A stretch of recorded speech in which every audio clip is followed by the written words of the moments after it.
तो आज का हमारा टॉपिक है संविधान के महत्वपूर्ण अनुच्छेद। मैं इस एक ही वीडियो में संविधान के जितने भी महत्वपूर्ण अनुच्छेद हैं सभी को कवर कराऊंगा। इसलिए ये वीडियो हो सकता है थोड़ी लंबी बने, पर विश्वास रखिएगा जब वीडियो को पूरा आप एंड तक देख लेंगे तो आपका इस टॉपिक से क्वेश्चन गलत नहीं होगा, क्योंकि मैं बहुत ही सिस्टमेटिक वे से और ट्रिक से आपको समझाऊंगा। इसलिए बिना देरी किए हुए चलिए वीडियो को शुरू करते हैं। चलिए वीडियो की शुरुआत करते हैं और हम समझना शुरू करते हैं संविधान के महत्वपूर्ण अनुच्छेद के बारे में। अक्सर हम क्या गलती करते हैं कि जितने भी अनुच्छेद हैं इन्हें बीच बीच में से पढ़ना शुरू कर देते हैं, जिस करके ये हमें याद नहीं रहते। पर इस वीडियो में मैं आपको पूरा सिस्टमेटिक वे से इसे पढ़ाऊंगा और जो भी है सबको मैं जहाँ पर जरूरत पड़ेगी ट्रिक से बताऊंगा। तो ये वीडियो काफ़ी इंपॉर्टेंट होने वाली है आपके लिए। तो चलिए इसको शुरू करते हैं। तो सबसे पहले हम जानते हैं कि संविधान में 22 भाग 395 अनुच्छेद और 12 अनुसूचियाँ हैं। ये पहले मैंने आपको बता दिया। इससे पहले मैंने इसकी दो को भी जरूर देख लेना। तो इसमें कितने भाग हैं? 22 भाग 395 अनुच्छेद और 12 अनुसूचियाँ। हालांकि अब इसके अनुच्छेद बढ़कर 470 हो गए हैं, पर मूल रूप से ये 395 अनुच्छेद ही हैं। कैसे? क्योंकि 395 ए, 395 बी, 395 सी ऐसे करके ये जुड़कर लगभग 470 हो चुके हैं। पर हमें याद रखना है कि ये 22 भाग 395 अनुच्छेद और 12 अनुसूचियाँ ही हैं। अब हम इसकी शुरुआत करते हैं। तो इसके पहले हम देखते हैं कि 22 भाग हैं। तो पहले भाग में 1 से लेकर 4 अनुच्छेद हैं और इसमें क्या है? तो संघ एवं उसके राज्य क्षेत्र का वर्णन है। तो जैसे आप कोई भी किताब पढ़ते हैं तो सबसे पहले उसमें क्या होता है? उसकी इंट्रोडक्शन होती है। इसी प्रकार जो भारत का संविधान है, ये भारत किसी भी गणतंत्र देश के लिए, लोकतंत्र देश के लिए उसका जो संविधान है सबसे पवित्र पुस्तक होती है उसकी। तो जो भारत का संविधान है इसमें भी पहले इंट्रोडक्शन ही होगी भारत की। तो पहले अनुच्छेद में क्या है? तो पहले अनुच्छेद में बताया है कि भारत राज्यों का संघ है, इंट्रोडक्शन है। दूसरे अनुच्छेद में बताया है कि नए राज्यों का प्रवेश किया जा सकता है, मतलब जो नए राज्य हैं अगर भारत में शामिल होना चाहते हैं तो अनुच्छेद 2 के तहत इसमें शामिल हो जाएंगे। जैसे कि सिक्किम को हमने भारत में शामिल किया था। और अनुच्छेद 3 में क्या बताया गया है कि राज्यों के क्षेत्रों और सीमाओं और नामों में परिवर्तन किया जा सकता है। मतलब किसी भी राज्य की अगर सीमा है उसको बढ़ाया घटाया जा सकता है और उसके नाम में परिवर्तन किया जा सकता है। तो ये 3 अनुच्छेद आपको याद रखने हैं, ये इंपॉर्टेंट है पहले भाग में। उसके बाद हम देखते हैं भाग दूसरा। तो भाग दूसरा में 5 से लेकर 11 अनुच्छेद हैं, जिसमें नागरिकता का वर्णन है। बहुत ही इंपॉर्टेंट है, काफ़ी बार पूछा गया है कि नागरिकता का वर्णन किस में है। तो ऑप्शन में ऐसे दिया होता है कि 5 से लेकर 11 अनुच्छेद, 11 से लेकर 16 अनुच्छेद। तो आपको कैसे पता चलेगा कि कौन सा अनुच्छेद है? तो इसे याद करने की बहुत ही अच्छी ट्रिक है। तो इसे आपको कैसे याद रखना है? इसकी ट्रिक है नागपंचमी। नागपंचमी से आप याद रख सकते हैं कि 5 से लेकर 11 अनुच्छेद तक नागरिकता का वर्णन है। कैसे? तो देखिए नागपंचमी का नाग यानी कि नागरिकता का वर्णन, और पंचमी, तो पंचमी मतलब कि 5 अनुच्छेद से ये शुरू है, 5वें अनुच्छेद से शुरू हुआ है ना नागरिकता का वर्णन, 5 से लेकर 11 तक। तो नागपंचमी से आप इसे याद रख सकते हैं कि नागपंचमी जब भी आपके दिमाग में आए तो नागरिकता का नाग और पंचमी मतलब कि 5 से शुरुआत हुई है। उसके बाद हम देखते हैं भाग तीसरा। तो भाग तीसरे में 12 से लेकर 35 अनुच्छेद तक है और इसमें मौलिक अधिकार यानी कि फंडामेंटल राइट्स का वर्णन है। तो इसके ऊपर मैं एक स्पेशल वीडियो बना दूंगा पूरे मौलिक अधिकार के ऊपर, क्योंकि काफ़ी इंपॉर्टेंट है। पर इसमें अभी हमें इतना ही जानना है कि भाग तीसरे में मौलिक अधिकार का वर्णन है। तो मौलिक अधिकार कौन कौन से हैं? जैसे कि समानता का अधिकार हो गया, स्वतंत्रता का अधिकार, शोषण के विरुद्ध अधिकार, धार्मिक स्वतंत्रता का अधिकार, संस्कृति और शिक्षा संबंधी अधिकार और संवैधानिक उपचारों का अधिकार। तो अभी हमें इतना जानना है कि 12 से लेकर 35 तक मौलिक अधिकार हैं। उसके बाद हमें देखना है कि भाग 4A, ये काफ़ी इंपॉर्टेंट है, 4 नहीं था 4A और इसका जो अनुच्छेद है वो 51A। इसमें मौलिक कर्तव्य का वर्णन है कि जैसे कि जो हमारा संविधान बना है, संविधान में हमारी भलाई के लिए बहुत से कानून हैं, पर जनता का भी तो ये फर्ज बनता है कि उसके देश के प्रति, तो इसलिए हमारे कुछ मौलिक कर्तव्य भी निर्धारित किए गए हैं। ये मैं कहाँ से ले गया है? तो ये स्रोत जो है ये रूस से लिया गया है मौलिक कर्तव्य। मैंने आपको पिछली वीडियो में बताया था। जिसके रिलेटेड ये भी पूछा जाता है कि किसकी सिफारिश पर मौलिक कर्तव्य को संविधान में जोड़ा गया, क्योंकि इसे बाद में जोड़ा गया था। तो स्वर्ण सिंह समिति की सिफारिश पर वर्ष 1976 में, याद रखिएगा वर्ष 1976 में 42वें संविधान संशोधन, मतलब संविधान में अमेंडमेंट किया गया था और 42वें संविधान संशोधन के तहत इसे संविधान में शामिल किया गया था। किसे? मौलिक कर्तव्य को। ये सब कुछ पूछा जाता है कि किस संविधान संशोधन के तहत और कौन सी समिति की सिफारिश पर। तो स्वर्ण सिंह समिति थी और 42वां संविधान संशोधन था। तो 4A के बाद अब हम आगे देखते हैं भाग 5 और भाग 6। इसको साथ ही साथ याद करेंगे, क्योंकि साथ ही साथ इसको आप याद करोगे तो बहुत आसानी से याद हो जाएगा। मैं ट्रिक से आपको बताऊंगा। तो भाग 5 में है 52 से लेकर 151 अनुच्छेद और भाग 6 में है 152 से लेकर 237 अनुच्छेद। ये आपको नहीं भी पता होगा तो काम चल जाएगा, क्योंकि मेन क्या पूछा जाता है मैं आगे आपको बताता हूँ। तो भाग 5 में मेन नहीं है राष्ट्रपति के बारे में बताया गया है और भाग 6 में राज्यपाल, क्योंकि दोनों एक ही जैसे हैं। केंद्र में जो भूमिका राष्ट्रपति की होती है वही किसी भी राज्य में भूमिका राज्यपाल की होती है, इसलिए मैं इसको साथ साथ कवर कर रहा हूँ, क्योंकि इस तरह आप पढ़ेंगे तो आपको ज़्यादा देर तक याद रहेगा। तो राष्ट्रपति का सबसे ज़्यादा इंपॉर्टेंट अनुच्छेद 52, इतनी बार एग्जाम में पूछा गया, हर बार शिफ्ट में पूछा जाता है कि राष्ट्रपति का पद किस अनुच्छेद में वर्णन है। तो अनुच्छेद 52 में। तो इसको आप याद कैसे करेंगे? तो मैं इसको आपको याद करने का तरीका बताता हूँ। तो इसको याद करने की एक ट्रिक है। देखिए, अगर आप कुछ चीज़ इमेज से याद करते हैं ना तो आपके माइंड में ज़्यादा देर तक रहती है, सब कॉन्शियस माइंड में आपके बैठ जाती है और वो चीज़ आप ज़्यादा देर तक याद रख सकते हैं। इसलिए मैं आपको इसे इमेज से याद कराऊंगा। तो आप देख रहे हैं अनुच्छेद 52 है, इसी डिजिट से हमें याद होगा राष्ट्रपति पद के बारे में। देखिए जो ये 2 देख रहे हैं ना, ये अब दो ऐसा लग रहा है जैसे किसी के आगे झुका हुआ है, गिड़गिड़ा रहा है। आगे आप देख रहे हैं ये 5 मतलब राष्ट्रपति। जब भी आपके दिमाग, क्योंकि जब भी आपको ये आएगा ना तो ऑप्शन ऐसे आएगा 52, ऑप्शन 53, 54, मतलब साथ साथ वाले आएंगे और आपसे पूछा जाएगा कि राष्ट्रपति पद का वर्णन किसमें है। तो आपको देखते ही पता लगना जाना चाहिए कि जो इसके आगे जो दो है वो आपको ऐसा लग रहा है ना कि झुका हुआ है। और आपको पता है राष्ट्रपति के हाथ में बहुत पावर होती है, वो चाहे तो किसी की फांसी की सजा भी माफ कर सकता है। तो जो दो है वो लग रहा है कि आगे उसके गिड़गिड़ा रहा है और माफी मांग रहा है, और जो पाँच है आपको देखा है ना बैठा हुआ है। तो इससे आप पता लगता है कि जो राष्ट्रपति का पद है अनुच्छेद 52 में, ये एक ट्रिक है जिससे आप इसको याद रख सकते हैं। उसके बाद देखते हैं अनुच्छेद 53। अनुच्छेद 53 में क्या है, राष्ट्रपति का पद है तो उसके पास शक्तियाँ भी होंगी और कार्य भी होंगे। तो अनुच्छेद 53 में शक्ति और कार्य का वर्णन है। उसके बाद देखते हैं अनुच्छेद 54। 54 निर्वाचन, देखिए इसकी राइमिंग बैठी ना, 54 निर्वाचन। तो अनुच्छेद 54 में क्या है कि राष्ट्रपति का निर्वाचन कैसे किया जाना है ये उसमें बताया गया है। और उसके साथ हम देखते हैं राज्यपाल का। तो राज्यपाल का भी आप साथ ही में याद करेगा, बस इसमें क्या करना है, +1 जोड़ना है। तो जैसे 52 है, 52 में क्या हुआ 53, जो आपने एक जोड़ा वो उसके आगे लगा देना है, क्योंकि राष्ट्रपति और राज्यपाल साथ ही साथ चलते हैं। इसीलिए 52 है, 52 में एक जोड़ देना है, 53 के आगे आप एक लगा देंगे, तो ये राज्यपाल का पद हो गया। और अनुच्छेद 53 में क्या था, शक्ति कार्य, तो इसके अनुच्छेद 154 में शक्ति कार्य, इसमें भी क्या करना है, 53 में एक आपको जोड़ना है, एक 54 हो गया और वही एक उसके आगे लगा देना है। उसके बाद इसमें 54 में निर्वाचन था, इसमें 55 में निर्वाचन है, 54 में आपको एक जोड़ना है और वही एक इसके आगे लगा देना है। तो इन तीनों से आप ये तीनों साथ साथ याद कर रहे हैं, देखा कितनी आसानी तरीके से। और ये सभी 6 के 6 पूछे जाते हैं, आप एक ट्रिक से सबको याद कर सकते हैं। बस आपको क्या करना है, जैसे आपको ये इमेज से याद रहेगा ना राष्ट्रपति पद के बारे में, तो आपको पता होगा राष्ट्रपति का पद है 52 पे, तो आगे उसकी शक्ति है, उसके बाद निर्वाचन है। तो 52 में आपने एक जोड़ा, कितना हुआ 53, जो आपने एक जोड़ा उसके आगे लगा देना 153, तो उसमें राज्यपाल का पद है, उसके आगे उसके शक्ति कार्य हैं, उसका निर्वाचन है। इससे आप दोनों याद रख सकते हैं। उसके बाद हम राष्ट्रपति के आगे देखते हैं कि निर्वाचन तो हो गया, और राष्ट्रपति को हटाया कैसे जाएगा, क्योंकि ये तो लोकतंत्र है, मतलब यहाँ पर कोई भी सिक्योर नहीं है, हर आदमी के पीछे कोई ना कोई बैठा है उसको हटाने के लिए। तो अब इसमें देखते हैं अनुच्छेद 61, ये भी काफ़ी बार पूछा गया है, महाभियोग। तो महाभियोग, इसके द्वारा राष्ट्रपति को उसके पद से हटाया जा सकता है, महाभियोग के द्वारा। महाभियोग के बारे में मैं आपको और भी बताता हूँ कि महाभियोग किसी भी सदन में लाया जा सकता है, चाहे राज्यसभा हो या लोकसभा हो। और महाअभियोग लाने से 14 दिन पहले राष्ट्रपति को सूचित करना पड़ता है, मतलब जब भी महाभियोग लाना है उसे 14 दिन पहले राष्ट्रपति को यह सूचित करना पड़ता है कि भाई साहब आप पे महाभियोग लगने वाला है। तो अनुच्छेद 61 के बाद अब हम देखते हैं अनुच्छेद 72, ये भी काफ़ी बार पूछा गया है, क्षमादान। मैंने आपको बताया ना कि राष्ट्रपति के पास ये पावर होती है कि वो किसी को भी क्षमा कर सकता है, तो इसको भी आप कैसे याद करेंगे, बस दो से आपको बस यही इमेज आनी चाहिए कि जो दो है वो झुका हुआ है और गिड़गिड़ा रहा है, साथ आप देख रहे हैं राष्ट्रपति खड़ा हुआ है, राष्ट्रपति के आगे वो गिड़गिड़ा रहा है कि मुझे क्षमा कर दो, तो इससे आप याद रख सकते हैं क्षमादान।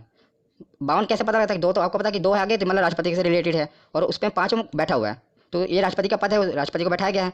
और 72 में वो खड़ा हुआ है और उसके सामने दो गिड़गिड़ा रहा है कि मुझे क्षमा कर दो, तो इससे आप नंबरों से खेल सकते हैं। तो उसके बाद हम देखते हैं अनुच्छेद 123, अध्यादेश। ये भी काफ़ी इंपॉर्टेंट है, अध्यादेश।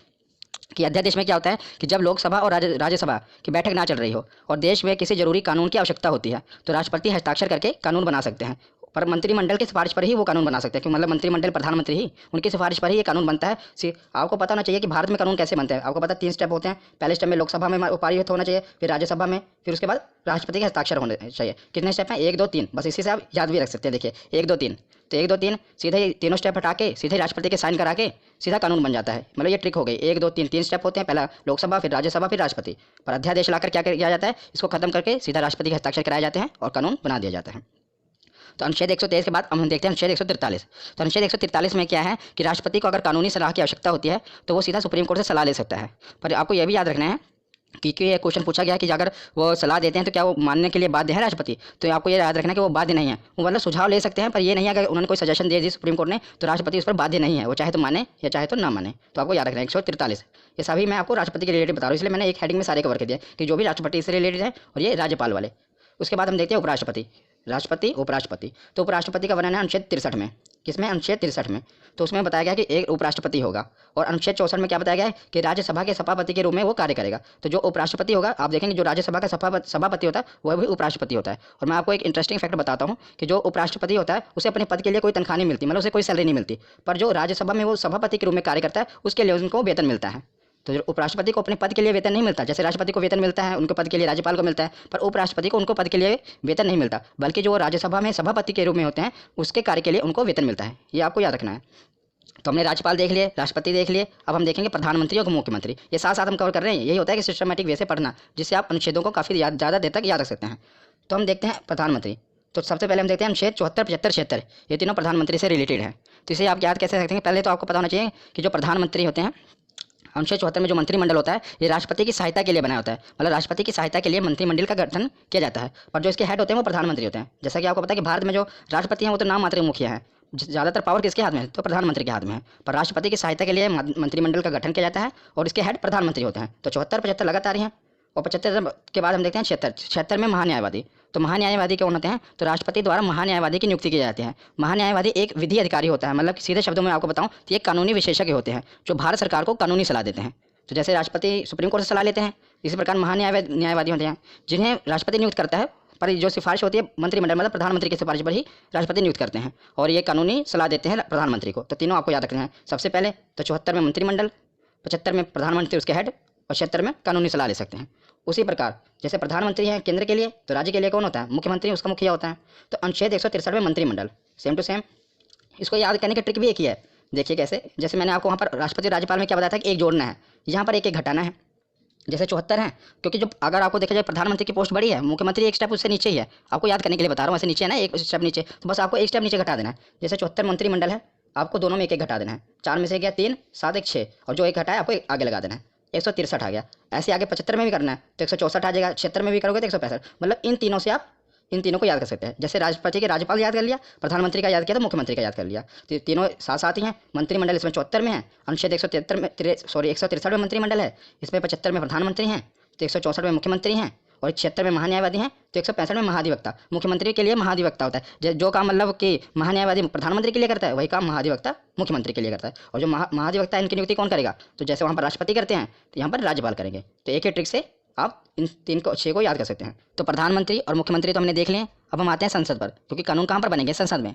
तो ये तो आपको याद ही होगा क्योंकि काफ़ी इंपॉर्टेंट है, आपने याद किया ही होगा। संसद का जो वर्णन है अनुच्छेद 79 में है, 79, और उसके बाद 80 और 81 लगातार है, राज्यसभा और लोकसभा। तो कई बार क्या होता है, हम इनके क्रम में मिस्टेक कर देते हैं, कई बार हम भूल जाते हैं कि 80 में लोकसभा आएगा या राज्यसभा आएगा। तो इसे याद करना बहुत ही सरल है और इसकी ट्रिक भी सरल है। सा से पहले संसद आएगा, रा से राज्यसभा, ला से लोकसभा, सरल। तो आप इसके क्रम को याद रख सकते हैं, पहले संसद आएगा, फिर राज्यसभा आएगा, फिर लोकसभा आएगा। ये तो केंद्र के लिए हो गया। उसी प्रकार राज्य में भी है, तो जैसे केंद्र में बोला संसद है, उसी प्रकार राज्य में है विधानमंडल। मतलब राज्य में कोई कानून बनाना होता है तो विधानमंडल के तहत बनता है। तो विधानमंडल, और विधानमंडल में क्या होता है? विधानसभा और विधान परिषद। ज़्यादातर विधानसभाएं होती हैं और बस केवल 6 राज्य ही हैं जहाँ पर विधान परिषद है। मैं आपको बताऊँगा, ज़्यादातर हर जगह मतलब ज़्यादातर राज्यों में विधानसभा है। तो इसे आप याद कैसे करेंगे? जैसे हमने प्रधानमंत्री मुख्यमंत्री को किया, मतलब प्रधानमंत्री एक स्टेप ऊपर होता है, मुख्यमंत्री नीचे। उसी प्रकार केंद्र तो ऊपर है ना और राज्य नीचे। तो इसको भी ऐसे मतलब टिक बता रहा हूँ आपको, जिसको भी ऐसे ही घटाना है। 79 है, आपको एक एक घटा देना है। कितना? 9 में से गया 1 8, और 7 में से गया 6, और जो एक घटाया एक आगे लगा देना है। तो 168 वहाँ पर संसद, यहाँ पर 168। एक ही ट्रिक से देखो आप सब याद कर रहे हैं, संसद का वर्णन और यहाँ पर विधानमंडल में। उसके बाद हम देखते हैं लोकसभा। तो लोकसभा 81 है, 81 में भी आपको 11 घटा देना है। एक में गया 0, 8 में से गया 7, और आगे एक जो घटाया लगा देना है, 170। तो वहाँ पर लोकसभा और यहाँ पर विधानसभा, इसको भी आप याद कर सकते हैं। तो विधानसभा के बाद ये है विधान परिषद। ये मतलब हर जगह नहीं है, सिर्फ केवल 6 राज्यों में है। तो 6 राज्यों में है। ये भी कई बार पूछ लिया जाता है कि बताओ कि विधान परिषद किन किन राज्यों में है। तो इसकी भी एक ट्रिक है। इसकी ट्रिक है टीबी, जुकाम। क्या? टीबी और जुकाम। इससे आप याद रख सकते हैं कि कहाँ कहाँ पर विधान परिषद है। टी से जैसे हो गया तेलंगाना, बी से हो गया बिहार, तेलंगाना और बिहार। जैसे जम्मू कश्मीर, तो ये जम्मू कश्मीर पहले था, लेकिन अब जब से ये केंद्र शासित प्रदेश बन गया है तो यहाँ पर विधान परिषद खत्म कर दी गई है। और ये पूछा जाता है कि किस राज्य में विधान परिषद खत्म कर दिया गया है, तो याद रखिएगा अब तो केंद्र शासित बन गया ना, तो जम्मू कश्मीर। तो ये आप ट्रिक है, इसलिए मैंने आपको पूरा बता दिया, पर आपको ये भी याद होना चाहिए जे अब खत्म हो चुका है। यू से उत्तर प्रदेश, के से कर्नाटक, ए से आंध्र प्रदेश और एम से महाराष्ट्र। आंध्र प्रदेश भी अब जो है अपनी विधानसभा में उसने ये प्रस्ताव पारित किया है कि हमारे यहाँ विधान परिषद को खत्म कर दिया जाए, पर अभी वर्तमान में खत्म नहीं हुई है। तो कि 6 राज्यों में अभी भी है, पहले तेलंगाना, बी से बिहार, जम्मू कश्मीर खत्म हो गया। तो 1 2, यू से उत्तर प्रदेश 3, के से कर्नाटक 4, ए से आंध्र प्रदेश 5 और एम से महाराष्ट्र 6। तो मैंने आपको विधान परिषद भी बता दिए क्योंकि ये भी पूछे जाते हैं। तो हमने संसद को भी कवर कर लिया ट्रिक से, और विधानमंडल, विधानसभा और विधान परिषद को भी कवर कर लिया। तो संसद के कुछ और भी अनुच्छेद हैं जो पूछे जाते हैं, मैंने साथ ही कवर कर दिया, उसे भी देख लेते हैं। तो हम आते हैं अनुच्छेद 100 पे। कई बार पूछा गया अनुच्छेद 100 में किसका वर्णन है? निर्णायक मत।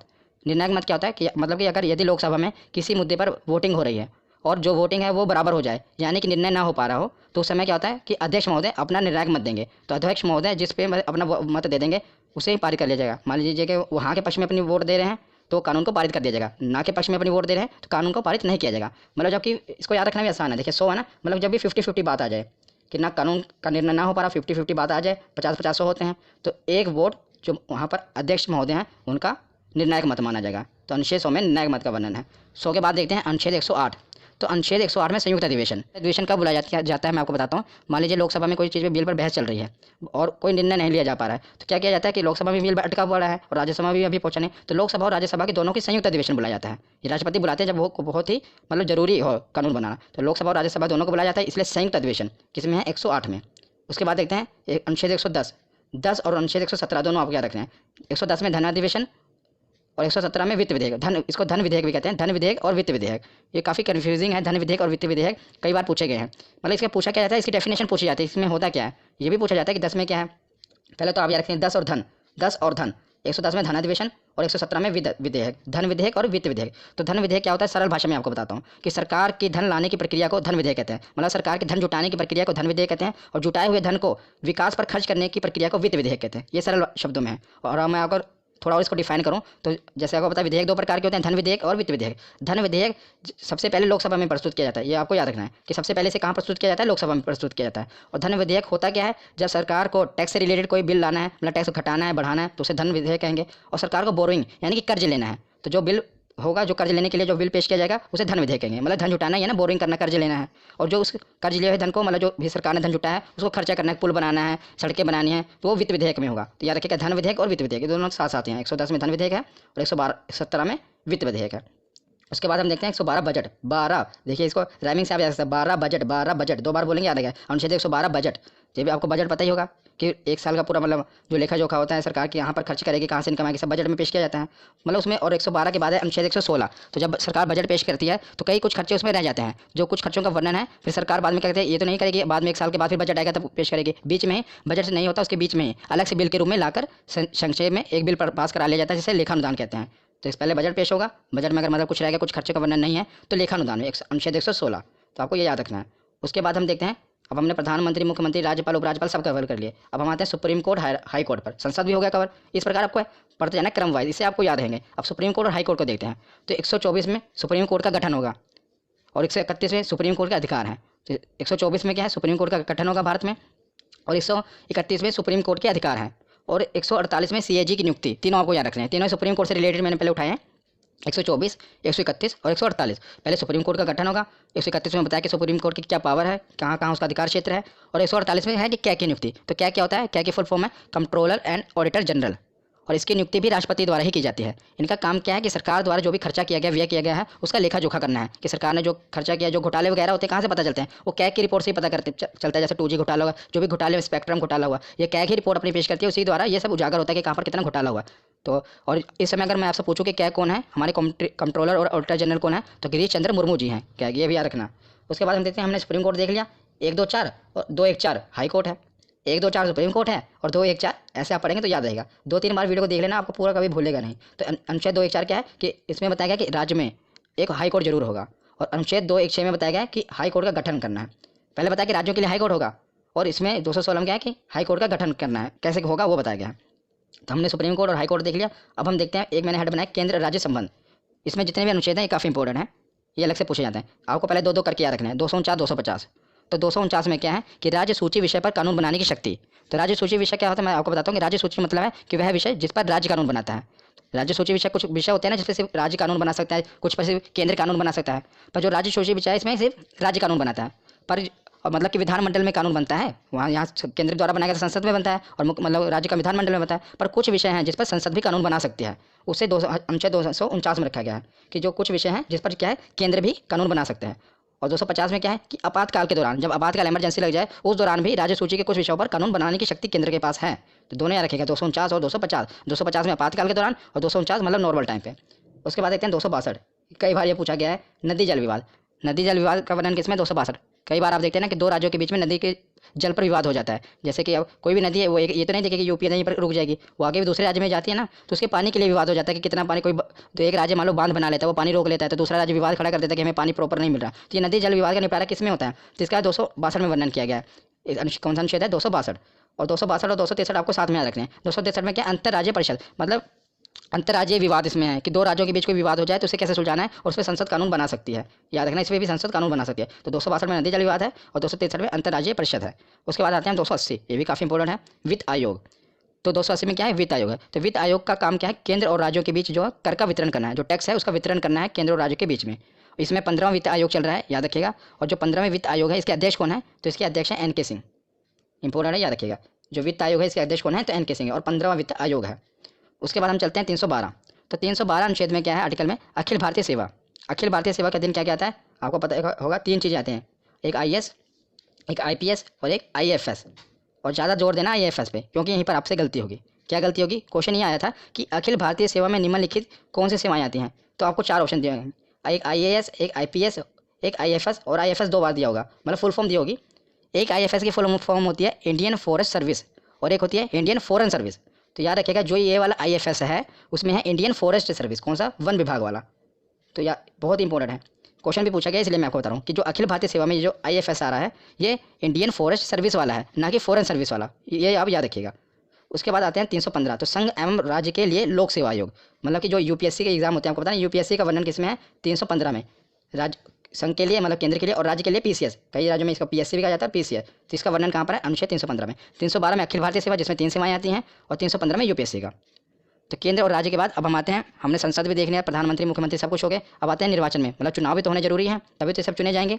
तो निर्वाचन आयोग, तो अनुच्छेद 324 के तहत निर्वाचन आयोग का गठन किया गया, इलेक्शन कमीशन का, किसके तहत, 324। तो उसके बाद आते हैं राज्यभाषा, और अनुच्छेद 343 के तहत हिंदी हमारी राज्यभाषा है, याद रखिएगा राज्यभाषा कहा है मैंने, राष्ट्रभाषा नहीं। अनुच्छेद 343 के तहत हिंदी जो हमारी है राज्यभाषा है, और कौन सी लिपि, तो देवनागरी लिपि है। उसके बाद ये है सबसे मोस्ट इंपोर्टेंट, आपातकाल, हर बार पूछे जाते हैं एग्जाम में, और तीनों याद करने में बहुत ही सरल हैं। 352 उसमें 4 जोड़ा 356, उसमें 4 जोड़ा 360, 52 4 56 4 60। तो 352 में क्या है, राष्ट्रीय आपातकाल।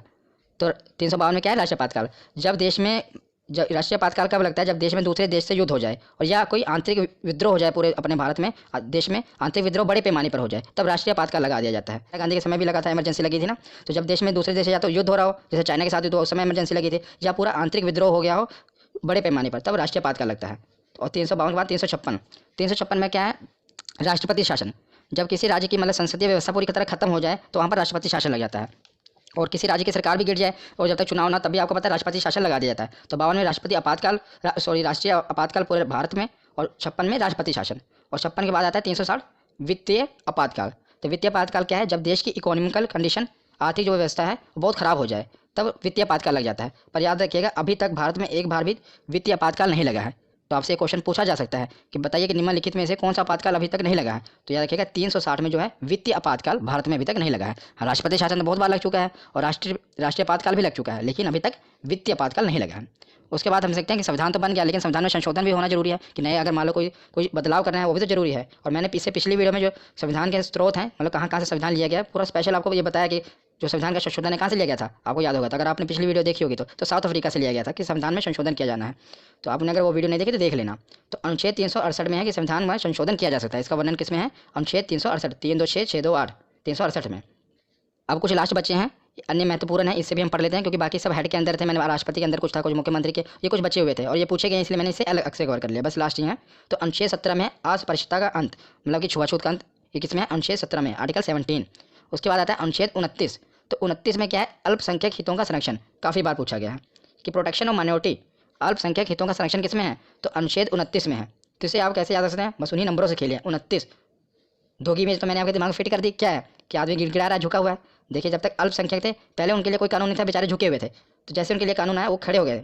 नो क्या बता रहा है आपको कि वो पूरा एकदम सीना तान के खड़ा है, पहले गिड़गिड़ा रहे थे। तो ये इससे मतलब अनुच्छेद जो 29 है अल्पसंख्यक के हितों के संरक्षण करने के लिए है। नंबर से आप खेलिए, इससे आपको याद रहेगा। 29 के बाद देखते हैं अनुच्छेद 40। 40 में क्या है कि पंचायत राज प्रणाली, इसका वर्णन अनुच्छेद 40 में है। अब लास्ट में देखते हैं अनुच्छेद 32, मोस्ट इंपोर्टेंट है।